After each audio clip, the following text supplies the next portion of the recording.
আজকে সকালে মিনি ব্লগটা আপনাদের সাথে আমি শেয়ার করছি। এই যে সকাল সকাল আমি এক বালতি কাপড় ধুয়ে নিয়ে এসেছি ছাদে, আর রান্না সরিয়ে দিয়ে এসেছি। তারপরে যে ছাদে আমার কিছু গাছ আছে, সেই গাছগুলো দেখছিলাম কি অবস্থা। এটা কিন্তু ওট বড়ই বা হরি ফলের গাছ। তারপরে এই যে আমার গোলাপ গাছগুলো আছে, একদম নাজেহাল অবস্থা। অনেকদিন থেকে বৃষ্টি হচ্ছে, তার জন্য এরকম অবস্থা। আর এখানে আছে অনেক রকমের ফুল।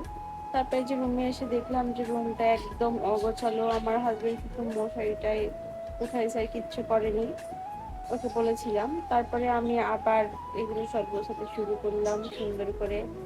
আমাদের বেডশিটটা কেমন লাগছে অবশ্যই কমেন্ট করে বলবেন, যদি এটা আমাদেরকে একদিন গিফট করেছিল। বেডশিটটা কিন্তু অনেক সুন্দর। আর আমি এই ঝাড়ুটা কিন্তু রিসেন্টলি কিনেছি, ভালোই সার্ভিস দিচ্ছে। তারপরে দেখি যে আমার ড্রেসিং টেবিলের অবস্থা খারাপ। আর কিছুদিন হলো 3 দিন আগে আমার হাজবেন্ড যেহেতু মাথায় মেহেদি দিয়েছে, তারপরে চুল আসছে এরকম কালার করে ফেলেছে জীবনটা। তারপরে আস্তে আস্তে আমি খুব সুন্দর করে গুছিয়ে নিলাম। আর আমি যেহেতু মেহেদিতে পছন্দ করি, তাই আমার বাসায় সবসময় মেহেদি থাকেই। সব গোছানো শেষ। এখন দেখুন কত সুন্দর লাগছে রুমটা।